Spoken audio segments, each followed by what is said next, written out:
This is Fixing Famous People, the podcast where two reality television producers pitch solutions to save celebrities in dire straits. But first, let's get to the Prefix, your weekly pop culture roundup. Christopher, when we have guests on this podcast every week, we humor the listenership by saying, this is a legend, this is an icon, just to blow smoke up their ass. I mean, we love everyone who comes here, but they're legends only to us. This is our first bona fide actual legend. He was the writer and head writer of the Academy Awards for 25 years. Maybe you've heard of them. Maybe you've heard of the Academy Awards. He has also written for the Tony Awards, the Grammy Awards, and the Emmy Awards. He's sort of like a phantom EGOT. He's an actor, a songwriter, a comedian. He's co-written Broadway musicals. He was the subject of a documentary called Get Bruce, which is the phrase that every celebrity says when they need funny shit written for them. He's got a decades-long legendary working relationship with Bette Midler. He has written jokes for everyone you can think of. Cher, Lily Tomlin, Billy Crystal, Roseanne, Rosie, Liz Taylor, Robin Williams. If you don't know who I'm talking about, he's probably most familiar to you for when he wrote and appeared on the Whoopi Goldberg-produced reboot of Hollywood Squares. More recently, he is routinely being mistaken for Travis Kelce's mother. Fixing Famous People is gobsmacked to have a conversation with the true legend, Bruce Vilanch, with us today. Thank you so much for being feel like here. A Loch Ness Monster. Notable legend. Just every now and again. Back in the zeitgeist. It's good. Bruce, I finished your new book this morning. It seemed like a bad idea at the time, which just came out a couple of weeks ago. I encourage everyone to read it. For many years, I'm 54. I was born in 71. So you write in this book about some of the worst television shows that have ever aired, which you have written or played a part in. Television shows and movies. And I blamed a lot of the people in the book for many years for my being gay. And I decided this afternoon, it's actually your fault. It's all exactly. Lay it on me. I'm the evil influence. And by osmosis, myself as well. Yeah. Yes, absolutely. Chris is a little bit younger than me, younger than I would admit to. I mean, you are basically a showbiz historian for all the best moments in showbiz history of our lives. What was the impetus for you to write the book about all of the quote unquote bad stuff that you'd been involved with? Well, it came from podcasts like this. It started during COVID when we were on lockdown and there were a million podcasts. We were all sitting at home and I had people who were your age and they were asking me about these shows that I wrote before they were born. And some of them, they saw them when they were kids, but even the younger ones had only encountered them on the internet, on YouTube, years later. And I realized that you cannot run from failure anymore. And no matter how well you think you've buried your turds, you will discover that it was a shallow grave. And they all come back. I say, my ass is riddled with bite marks from all the things that have come back to attack me in later life. They all ask the same questions. They would say, well, we saw this thing, and how did this happen? Who said yes to this? And have they paid their debt to society? Meanwhile, there's like silence on the other end of the phone, but it's you. I was toying with a memoir, but I thought, why write a memoir like everybody else's memoir? Why don't I write about all these things that have somehow survived? I survived, and the shows themselves have survived. And I had to extend it to things like Broadway things, other kind of classic plots I was involved with, because it wasn't all television. But TV played a large part. Those things aren't as available on the internet as the TV disgraces are. So, right. Among the titles in the book that you dive into are the Star Wars Holiday Special, the Paul Lynde specials of the 70s and 80s, the Brady Bunch Variety Hour, the film Ice Pirates, the brilliant movie Can't Stop the Music with the Village People and Valerie Perrine, Platinum, the Broadway musical, and a sitcom starring the one and only Charo. As you went through all this, as you were assembling the book, did you look back on any of these things and think, well, this wasn't so bad after all? No. I mean, I was firm in my conviction that they all turned out terribly, but the ideas were not as bad to start with. I mean, Platinum was an interesting idea. It just was poorly executed. When people who saw the Star Wars Holiday Special when they were 8 years old, and it was magical to them at 8 years old. I get it, but at the same time, people who were, 3 times their age were watching it, and they'd seen Star Wars, the movie, and were going, what the fuck? Especially years later, when George had made 3 movies, and they were all available on VHS, and the Star Wars canon had become the Scientology of the nerds, and they were betrayed. They really were mad at George. They couldn't believe he'd let this happen.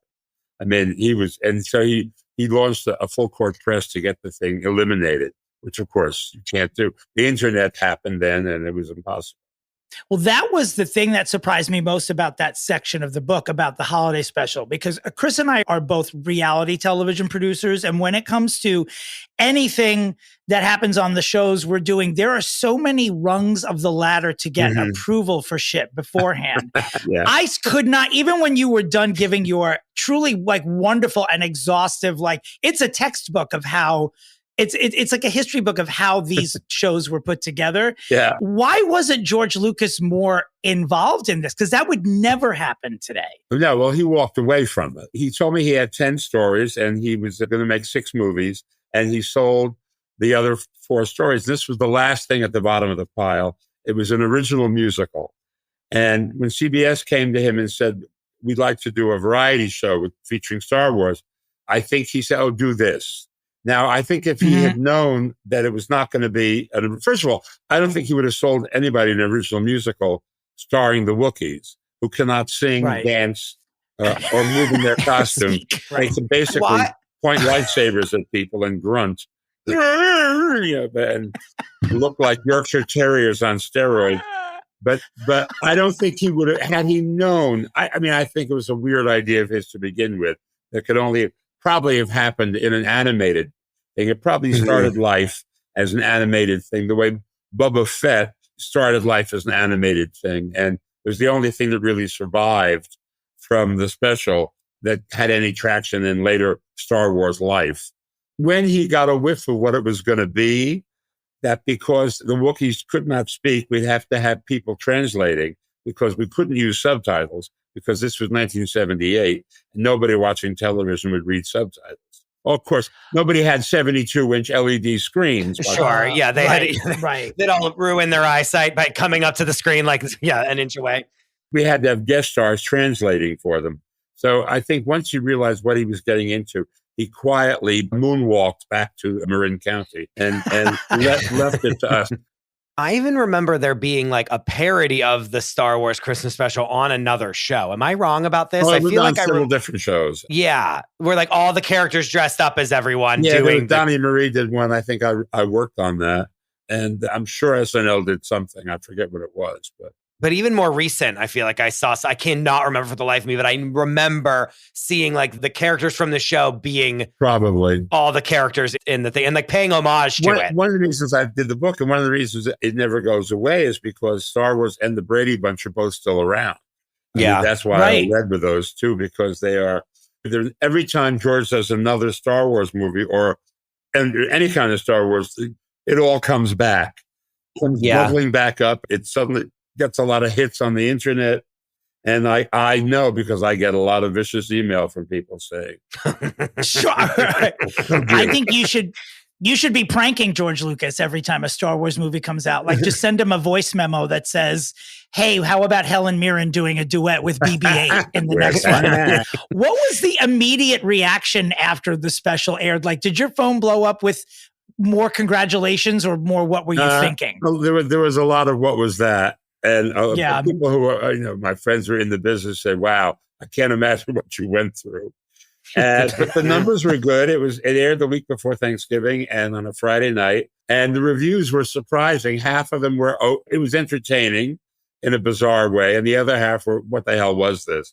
So, but, back then the world little noted nor long remembered any of these shows. I mean, unless they were extraordinary, they came and they went. I mean, this was the era of Battle of the Network Stars. You had Charlie's Angels in tracksuits, doing jumping jacks with a cast of Star Trek. I mean, it was ridiculous. Right. So this was just another ridiculous idea that in the 3-channel universe that most cities had at that point. Right. I do love that you keep reminding the readers of the book, like what year all this stuff took place. Like some of the answers to the questions, how did this happen, are just, it was 1978. That's how it happened. Like no one had done this. No one had done this before. So we didn't know how it was going to work. We want to talk about your newish podcast about the Oscars and talk about award shows in general. Before we do that, I have to ask you a couple of questions about Paul Lynde, who he was the one when I was growing up. I mean, I jokingly say that I knew I was gay because of Paul Lynde, but truly when I was watching Hollywood Squares, I saw him and the way he spoke and his delivery and maybe his outlook on life or whatever the character he was playing in the square, his bitter outlook on life. Those kaleidoscope shirts that he wore. Yes. I was like, they were all like abstract expressionist paintings. They were crazy.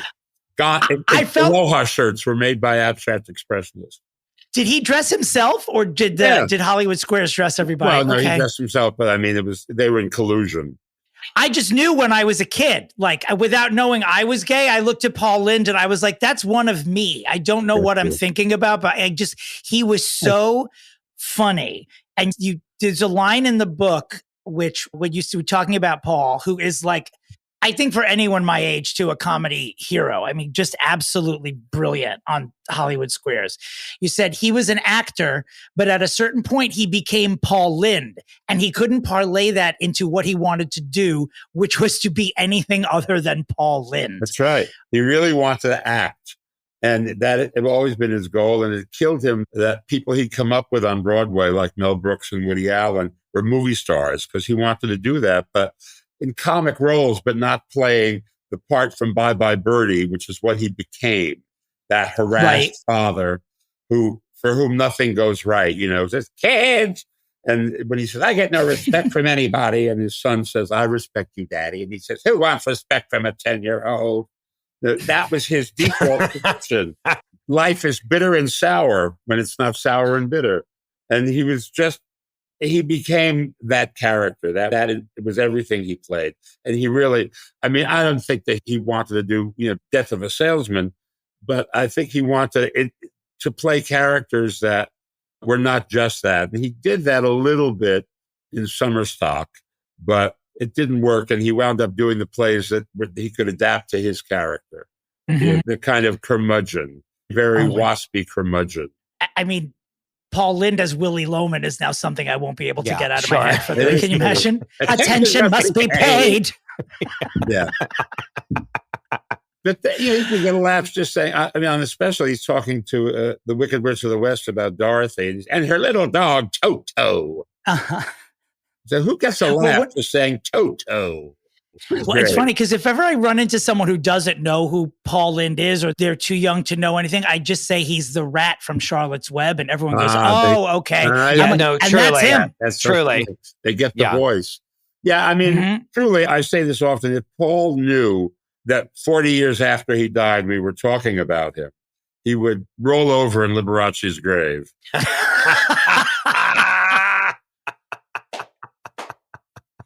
So for someone who knew him, who was he out to? Like, at least professionally? Did everyone on Hollywood Squares know? Yeah, everybody was out. I mean, this was after Stonewall, but it was almost 10 years after Stonewall, but only activists were out.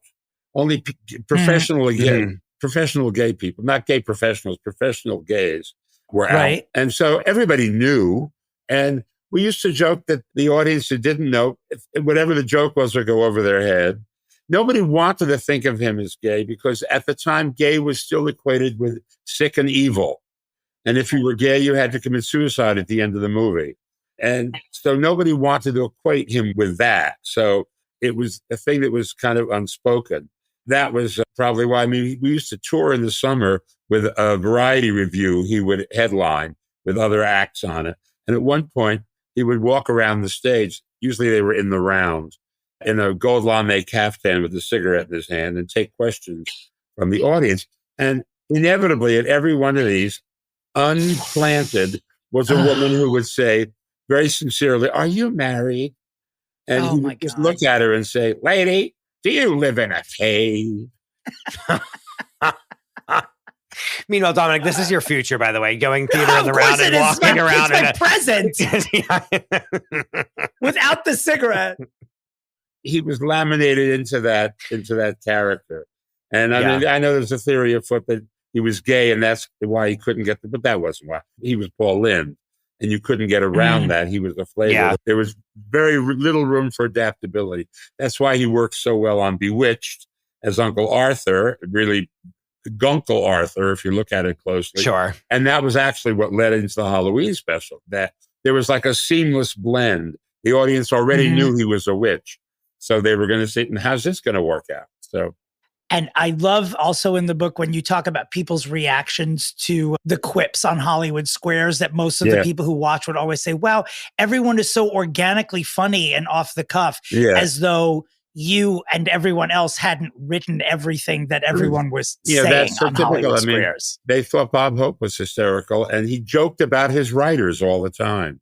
You know, and if something didn't work, he would say, well, I got to take that up with the writers. You know, it was like everybody knew, but at the same time, they didn't think about it the way we think about it, the way people in the show business think about it. I mean, maybe they were just more naive. Everyone my age knows you from Hollywood Squares. Like being a young kid and it being in like probably the third iteration of it. Yeah. Like we watched it. I mean, it was, and I want to say it was on like not at 8 o'clock. I want to say that it was on like after Oprah. It was syndicated. So it was on different times in different markets. Yeah. Out here, it was 7:30. 7 to 8 was primetime access, which was certain kinds of syndicated shows. Like it's owned by Wheel of Fortune and Jeopardy and has been for 100 years. But they were shows between the local news and the network news and the entertainment shows of the evening were these primetime syndicated shows. And it was one of them. Chris, so we were both made gay by Hollywood Squares, but a generation apart. In different versions of the same show. Yeah, right, exactly. There was one in between with Joan Rivers. Well, there is a generation in between me and Dominic, too. How dare you? The thing that's funny, though, is like, I feel like the synergy of what made Hollywood Squares so fun, of seeing all these celebrities together, is now like what they try to do with everything.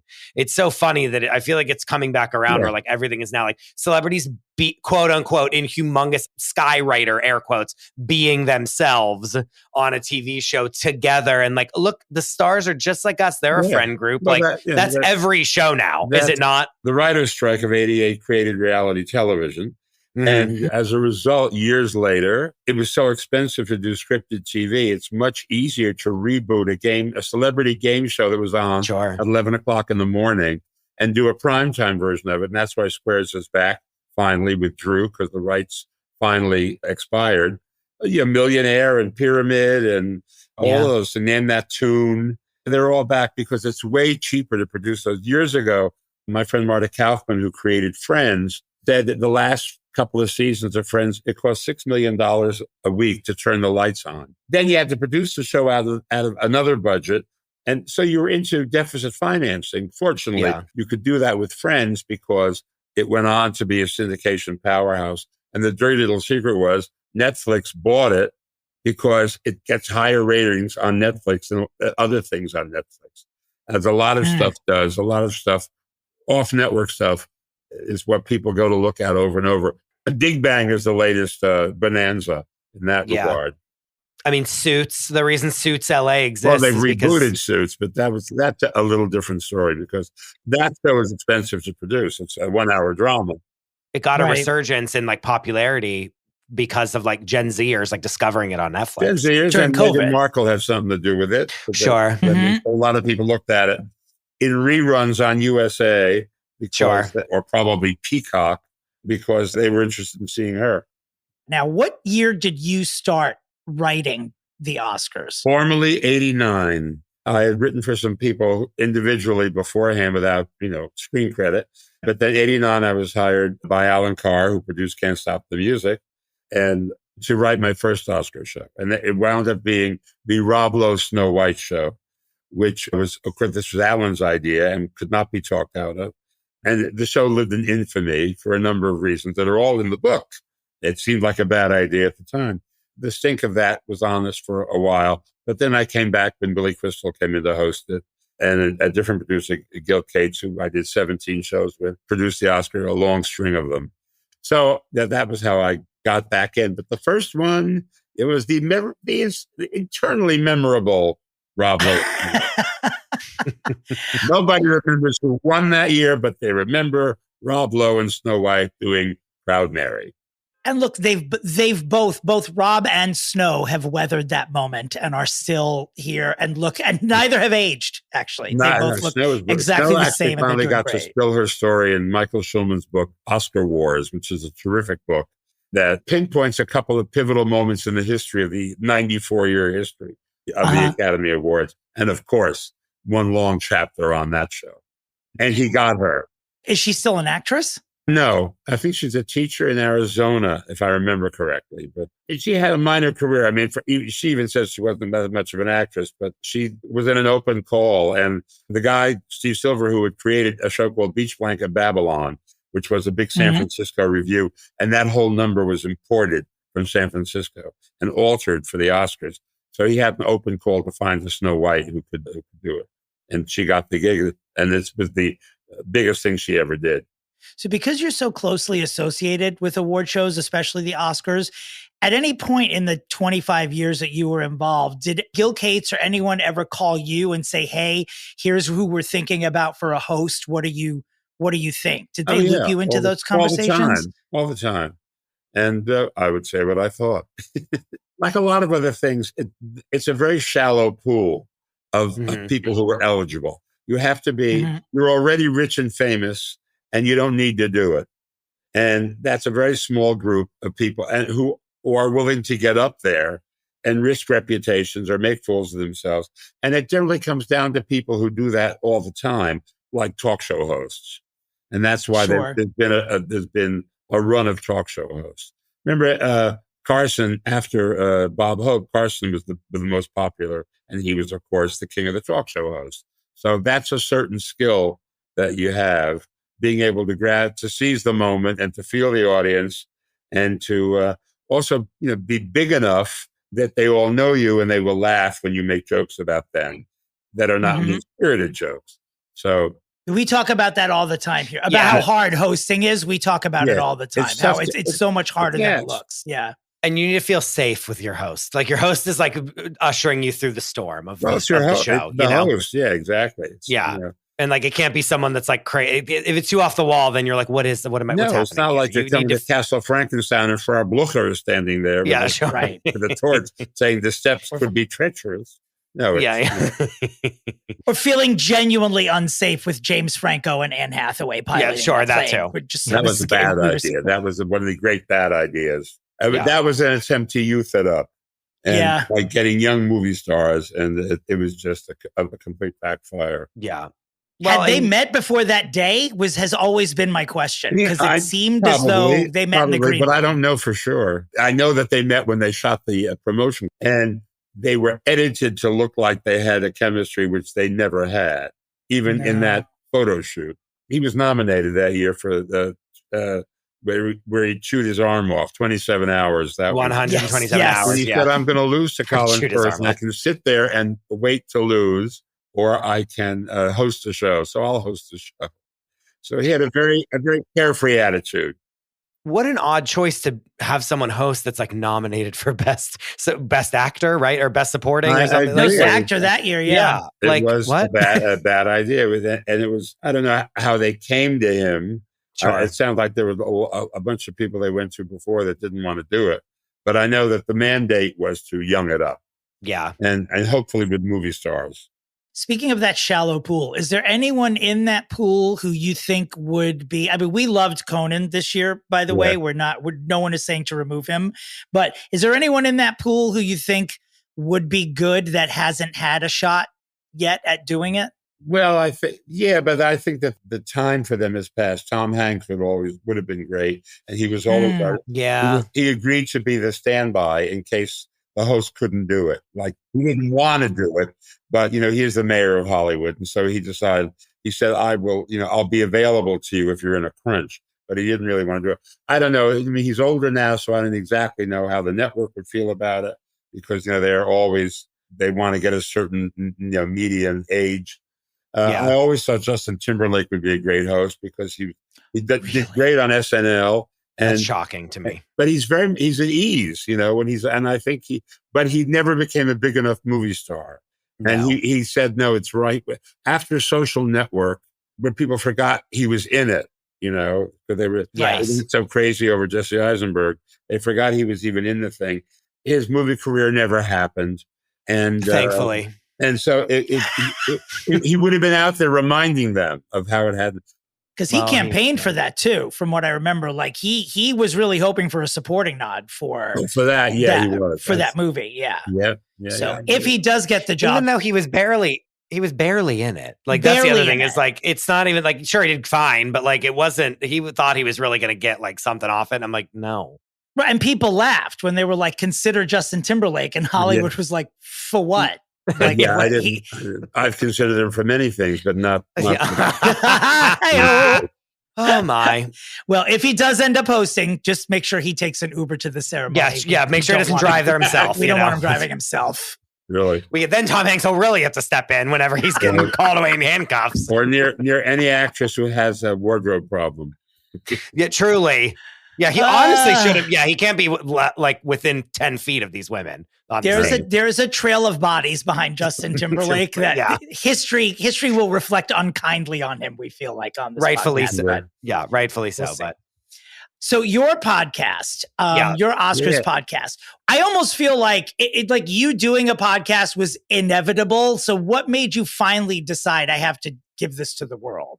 I have a cousin who does podcasts, and he said, "I've got a guy who is a real Oscar aficionado and a film guy, and I think it'd be funny to have the two of you do a show." He has a theory, this guy, which can be summed up in this way: in 1941, Citizen Kane lost the Best Picture award to How Green Was My Valley. Right now. A big hit in its day, How Green Was My Valley, has not stood the test of time. And the idea of this podcast is how many of these Oscar winners have not stood the test of time, and the things they beat have become iconic films. Sure. All the way down the line, performances, songs, the works. And I thought, well, that's intriguing because I get to whip out my great big dick of knowledge about things on the Academy Awards. That would be cute. And debate with this guy, because what I am on that show is the voice of reason. He says he can't believe it, but he's younger and he's passionate and he's not wrong, but I'm often explaining why it happened. No one was going to give Citizen Kane an Oscar because it was about Hearst, and Hearst controlled the media, controlled a large segment of the media, and he was not going to let that happen. What do we think the reason is that Crash beat Brokeback Mountain, which is still something that causes physical pain? Dominic, don't worry. There's a whole episode on it. I was listening to it today. And the shorthand is, if every actor who was in Crash voted for it, it would win. Because everybody in SAG in LA was in that movie. Truly. It just got the number. It just had the numbers, quite literally, right? It was a very LA-centric movie. Yeah. And at the time, the voting body was all Hollywood, and a little bit of New York and a little bit of international. That has all changed. Back then, you would not see movies like Parasite and Everything Everywhere All Over Your Face and Honora and 12 Years a Slave and Moonlight. These would not win Best Picture back then. Yeah. It wasn't because they all hate gay people and they didn't want to vote for Brokeback Mountain. I don't think that was the reason, but because it felt like the reason. I mean, it really, it did feel like the reason that year for sure. We all screamed when that happened. Yeah. And that to me is a great example of like a movie that like won something and you look back and you're like, what the fuck was this movie? Which was Crash. Oh, Crash. When you watch it, you're like, what on earth is this? And then Dominic, I just need to tell you that the podcast is your pornography. It is exactly what we try to talk about a lot. Like Dominic loves to go back and be like, let's think of who all the nominees were at this time in this year. And it is, Dominic, you're going to be in a hole for the next like 2 days. I haven't had listened to it. I can't wait. we always, like, when we're discussing anything pop culture and we talk about the Oscars and we talk about someone winning or losing, we always pause for IMDb because we need to know, like, who got nominated. Yeah, like instead of Barbara for Prince of Tides that year, who got nominated for all of it. Like, we always stop. It's that in a podcast is what it is. That's right. It is. And then Bruce is just dropping knowledge. Exactly. I mean, in the director's category, just in case you ever discuss this again, it's a very small branch. They all know each other. And they have distinct likes and dislikes.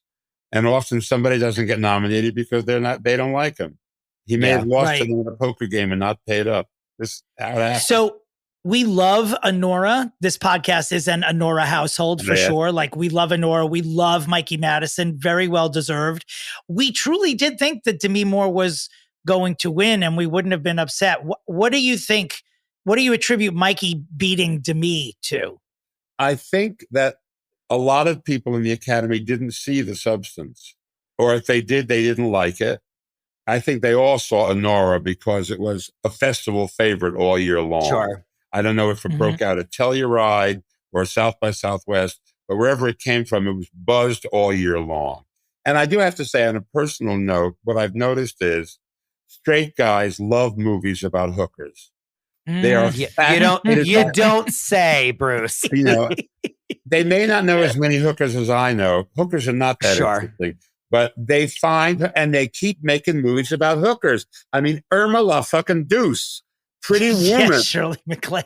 I mean, there are just tons of movies about Butterfield 8, and they give them awards. They are smitten with the idea of a hooker. The Madonna Mother Matrix. They can't quite get over it. And this was the latest version of it. You know, hooker not with a heart of gold, but she winds up getting hers, and they liked it. And so I think that was what contributed to it, is that a lot of those voters were much more interested in that than a science fiction horror about a woman who has too much work. Right. Yeah. Right. Yeah, true. It was about everyone in the room. That's why they identified with it too much. Yeah. If going down the road, Adrian Brody is nominated again, would you volunteer for free to write his speech for him in advance? Yeah, please. We're begging you. Throw it away, so he'll do what he's going to do. I think that he'll throw it just like that gum that he threw at George. Right, exactly. Jesus. Well, he's got 2 now, and let's see what happens. Although that'll be it. He was great in that movie, and he did have a tremendous amount of range. I mean, when you compare it, the actors gave it to Chalamet at the SAG Awards, which surprised just a week me before. because I think people had not seen The Brutalist a lot because they were intimidated because it was long, it had an intermission, and that meant, I have to see it in the theater. I can't watch it at home. I think there were a lot of reasons that worked against it, just logistically, but the range that he has to show in The Brutalist is astonishing. He has a lot more to play than Timothée had as Bob Dylan. Agreed. He did truly a brilliant job. And the movie, I didn't know anything at all about The Brutalist before I watched it. And it was, to say it was just not what I was expecting in every way. Like, there are scenes in that movie, particularly one scene where I'm looking and I'm like, that's not actually happening in this movie. Is it? Like, I stood up and I was like, what the fuck? I know. I didn't quite get the end of it. I didn't quite get that twist. I thought that was a little brutal. Yeah. Sorry. Chris, do we dare make mini Oscar pitches to the one and only Bruce Vilanch? I'm not going to lie. I'm nervous, but I think we can do. I mean, he can just slam us into the ground and then we'll just have to deal with that. I mean, it's happened before. I know. I'm confident that he's worked with enough people that whatever shit we say will not be the worst thing he's ever heard. That's how I'm going into this. Okay, I have one question before. Dominic, much like your Santa Barbara question, I have one question. Oh, go for it. One of my things that I cannot stand about award shows these days, and they didn't do it this much at the Oscars, but a couple years ago they did it. Every presenter that came up did this. And I would love to know if you're the culprit that started this and I can be mad at you for it or not. 9 times out of 10, the people will go up. They're like, and now welcome this person and this person. They bloop, bloop, bloop, bloop, bloop. Here they come. And then they're like, film editing is an art. And then they're like, you know that, right? Like Sandra Bernhardt, like, you know that film editing is an art. And Sandra Bernhardt's like, yes, I'm an editor, right? I'm an editor. And I didn't know you were going to be with me. And they do this whole thing of like, we didn't know that this was going to happen or where we are, or is this ringing a bell for you? Like, do you understand I would never do that. I mean, we tried to have a banter-free zone unless there were two people who had a reason to be up there together. That was somebody trying to invent a reason for two people to be up there together and to talk about the category. Yeah, drives me insane because they try to be so funny and like off. It's like the whole thing is an aside where they're like, oh, like we're supposed to be doing a script, but like instead we're going to like talk and like the show's going off the rails, but like they do it every single time. And I don't know about if they do it on the Oscars as much, but it's maddening. All the other shows, all the Golden Globes and all that stuff, because on those they pair improbable people just to get them on the show. And it was always a big deal on the Oscars is why is so-and-so presenting this award? And if it's just because they're hot this year, then let's acknowledge that in some way. And it also, it's to get more stars, more famous faces. I know, but if you would just write them a joke, like just, it's this whole thing of like pretending to not know what's going on and being like, oh, we're on the spot. Like it's like manufacturing reality. And it's so... I just find it so not funny at all. About that being a reality TV show. No, sure. Yeah. But it's like so not... We're clutching our pearls on this end. I don't know what you're talking about, Bruce. It's so not funny. And I bring, every time we recap an award show, I always say like, why do they continue to do this same joke? I agree with you. I think any of that banter is fake unless it has to come from a real place. Oh no, and it's so obviously fake. It's so obviously scripted for them, but they still try to fool us every time. And I'm like, this never has worked one time. It's never. And I've been watching these my entire life, and it's never worked. But I'm glad that you didn't tell me. Yeah, I was the one that came up with the first version of this. My favorite Bruce Vilanch, at least Oscar story, is the year that Jack Palance won for supporting actor and did his one-arm push-ups, that throughout the entire evening, it was you and Billy who kept writing jokes about Jack's one-arm push-up that you writing on the show with us. It was the three of us, and eventually Billy's manager, David Steinberg, not the comedian but a manager, came back and he started throwing things in, and then his partner came back and said, "We're running a pool in the audience. How many times are you going to do this? I'd like to win." Wait, Robert Will who was Arliss? Sure. That Robert Will? Oh, Arliss, yeah, that Robert Will, yeah. Oh, get out of here. I didn't know that I knew he was a comedian. I didn't know his stand-up, I'd worked with him before. I did a thing with him where he played Don Rickles Jr. with Don. And he was a friend of Billy's. And so it was us. It was us coming up with all that stuff. Is there anyone, because you've worked, I mean, truly, when we say almost everybody, you've worked with almost everybody. Is there someone you haven't worked with, either living or dead, that you wish you had worked with or could work with? Oh, well, dead. There were millions, Yeah. I mean, I'd love to have worked with Preston Sturgis and, Billy Wilder. I mean, I knew him. I never worked with him. Yeah, there were a lot of those, but no, the current crop, I don't know, because, I know them. I love Mulaney. I think he's terrific. And, I met him when he was an SNL writer because he threw in a joke about me in the Stefan routine for Bill Hader. Okay. They said, I went to a nightclub last night called Sheep. It was full of men who looked like Bruce Vilanch. I remember that, actually. And so when I got a hold of him to thank him, he said, that was Mulaney. And so that was how I met Mulaney. And I didn't really get to know him until we did the Mark Twain Prize, which is happening tonight with Conan O'Brien at the Kennedy Center. Mulaney, but it won't be on. It'll be on PBS. Maybe. Mm-hmm. The Kennedy Center still does that. Who knows? Yeah. But he was on, I don't know, maybe Letterman's tribute, somebody's tribute. And we hung out a lot. I think he's brilliant and has an incredible point of view. And he would be fun to work with. And I like Nikki Glaser, who I just got to know. Oh, she killed it. She fucking killed it. It was great. Yeah. And did not talk about her quickly once, which is, didn't talk about what? her pussy, which is her default position. Yeah, that is her default. Yeah, it really is. It is her default. But that's another kind of Netflix.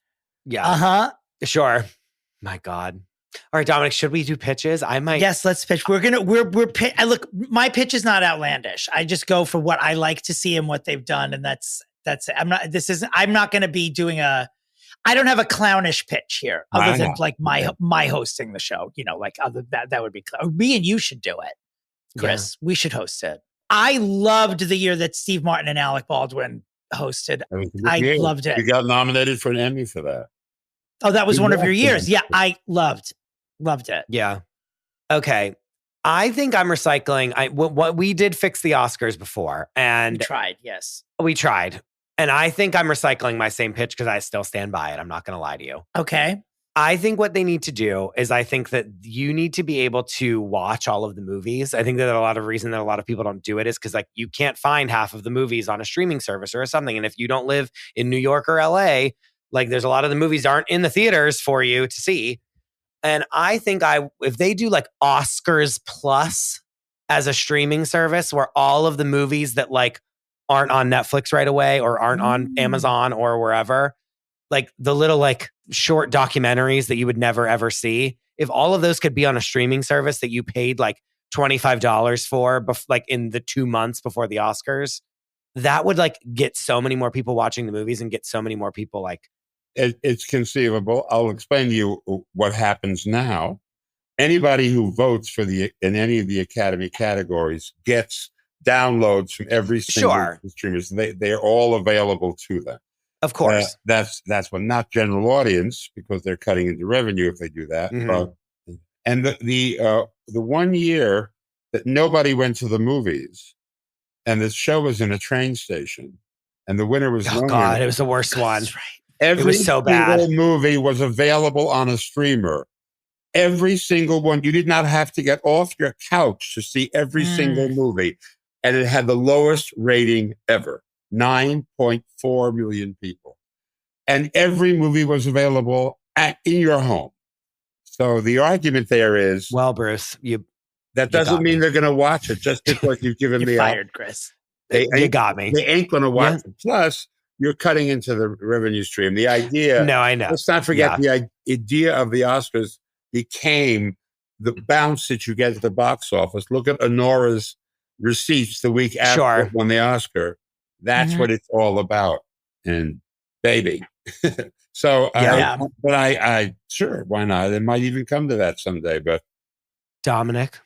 My idea is so simple and it's half theft as well. I loved back, I think it was 2008 when they started doing, for the acting awards, 5 actors would come out and give a little individual speech about each nominee. And this year, they started doing that with categories outside of the acting categories, which I thought was super special because it allowed you to see more celebrities talking. Because normally you'll only see the people who win. And it also zhuzhed up a category that, if you want to say a civilian or a layman, people who aren't obsessed like we are, it made it more accessible to them. I think that that's the way to make those 4 deadly categories, the 2 documentary ones and the animated, the live action short and the animated short. I think that's the way to pick up the middle of the show. If you have 5 actors come out and speak for 30 seconds about what those creations are, it'll lift it up a little bit. And it would also generate more eyes on all of those projects that no one's ever going to see. I mean, like clippable, like it's very memeable stuff, right? You know, like we're in New York and we're maniacs and we know we can go to Angelica every February to see all 5 documentary shorts in a row. No one else outside of like these big urban areas is going to do that. And I think having 5 actors present every award, as long as you don't do too much bullshit in the middle, it's just I don't know. It seems very entertaining to me because the people are only watching because they want to see their favorite celebrities talk. The stars. Yeah. Yeah. I don't know about every award because then you would have a 7-hour show. It happened this year by accident because no one would get up and talk about Carla Sofia Gascon. So they couldn't do that category. but they were doing it for the supporting categories. So they thought they would expand it to some others. So it wouldn't call attention to the fact that they weren't doing it for the top category. It's certainly worth investigating. And they did it this year, and they'll probably do it on a rotating basis, kind of like what the Grammys does. They only give 12 awards in the 3-hour show because it's all about production numbers on the Grammys. Yeah. So they choose, there are certain, and the Emmys as well, there are certain categories that go into a rotation, that this is the year that they do them on the show and not the pre-show. So it might work out like that, where they did it that way. I mean, there are ideas from fans who love the show and who have suggestions, but you don't know that the internal politics, or any of this of the structure of the show, and I do, and that's all there is to it. I'm explaining to you why. Oh no, we're glad.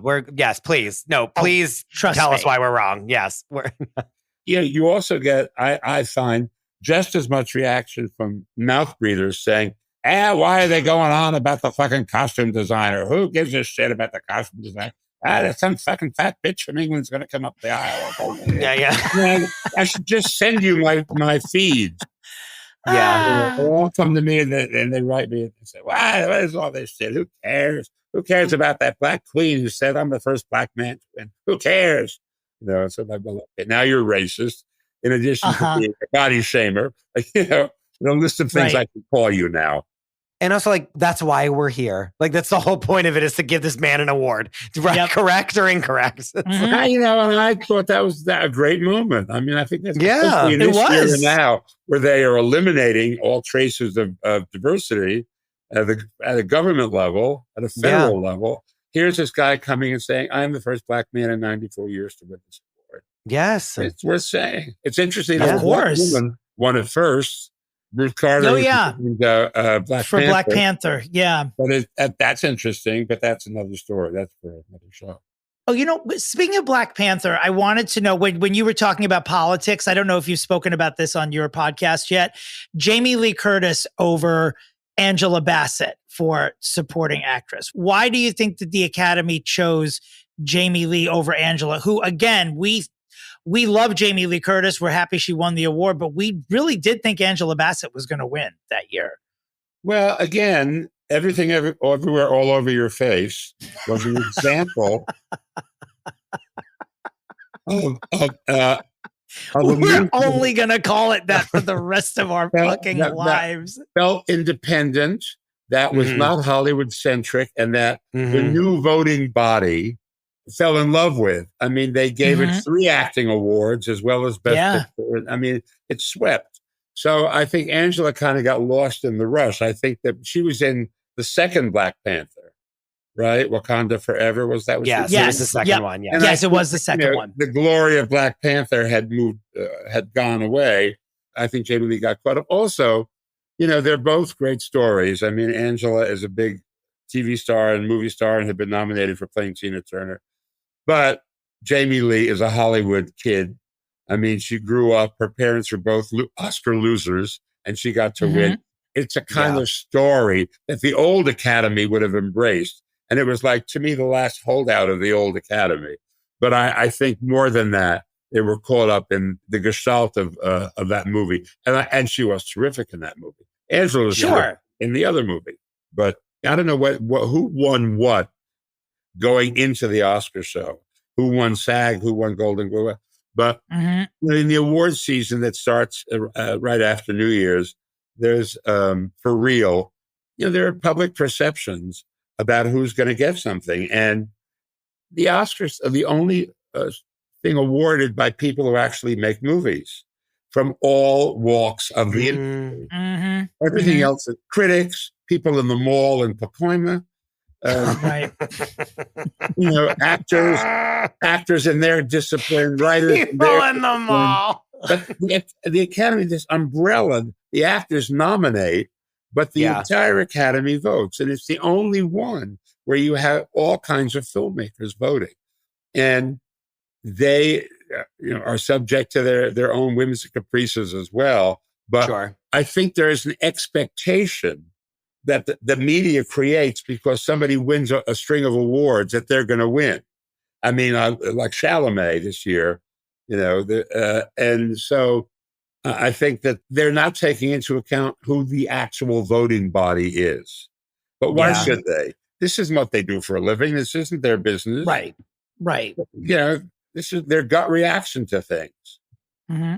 And Angela obviously bought into it and had a bad night and was unfortunately pictured on camera having a bad night, which lives with you when it's the Oscar show. Yeah. Kind of like the Super Bowl. It's the same thing. You fumble in the Super Bowl and it stays with you. Yep. It's so interesting because it's like, of all the things that she's ever been in, like Wakanda Forever is another thing that I'm like, this was her star turn of the world. Like, it's just not, like, it's so weird. No. But yeah. It's because of that speech. You can say that. I know. That's true of a lot of Oscar performances, I'm sure. I mean, the two things that Bette Davis won for are not movies that people really remember. Mm-hmm. Yeah. And I think it also depends on like who's also there with you. It's like there's times when it's like, oh, this person had such a good performance that there was like 7, like there were 5 incredible performances, and then there's times when it's like there were 2 that were like really the best ones, and then there were 3 that needed to kind of be there to fill it out. You can kind of feel that because generally you feel that most people voted for the top 2 or 3, and number 4 and 5 probably got in because they made the cut, but they really did not have much of a hope. Like the math just happened that way that they got in. Yeah. Well, this has been a true honor. We have had so much fun. We're so grateful that you agreed to do our little podcast. Can you also, by the way, since we brought it up at the beginning, can you tell us why I made a joke about Travis Kelce's mother at the beginning of the podcast? I'll let you tell the story. Because I looked just like her a year ago at the Super Bowl. People were calling me up and saying, dude, what are you doing at the Super Bowl with Taylor Swift? And I had to tune in. Is that real? Is that real? I was ready for the halftime. And I tuned in, and sure enough, there's me in the box. Blonde, red glasses, little Zoftic. Thinking, how did I get there? And so I came out with something and said, I am not Travis Kelce's mother. And it got a huge because everybody watches the Super Bowl. So I've been running with it. And I kept saying, I hope they stay together because I'm going to ride this joke as long as I can. And they have to have you at their wedding at this point. I did it on the news a couple weeks ago. So now it's everywhere. Now it went into the zeitgeist. Right. So I can't use it so much. So I'm back to a needed procedure for the moment. So obviously, if you're listening, you are ordered to just Google Travis Kelce's mother, Donna, and if Donna Kelce, and if by chance you don't know what Bruce looks like, Google him as well, and you will laugh. I used to be Amy Schumer because in her book she talks about one night stands. Amy Schumer and describing what she looks like after a one night stand. And said, if you really want to know what I look like, just Google Bruce Vilanch. and if you don't know who that is, just picture a barn owl with red glasses. Oh my God. And I got such a kick out of that. That's how I didn't know her before that, but I found her and we laughed about it since. But I switched from Amy Schumer to Travis Kelce's mother because it was bigger. I'm sorry, Amy. I was about to say, that's not a lateral move. Like, sure. You climbed a rung with that. There's something in common. Big blonde, you know what I'm saying? Yes. Were you name checked in the Little Red Glasses sketch on SNL the other week with Lady Gaga? That's a crime. It was about actresses who wear them, I think. Or just about women who wear little red glasses. And I don't wear little ones. I wear big ass red glasses. Yeah, but hate crime. They may have mentioned Sally Jesse, who I got the idea from.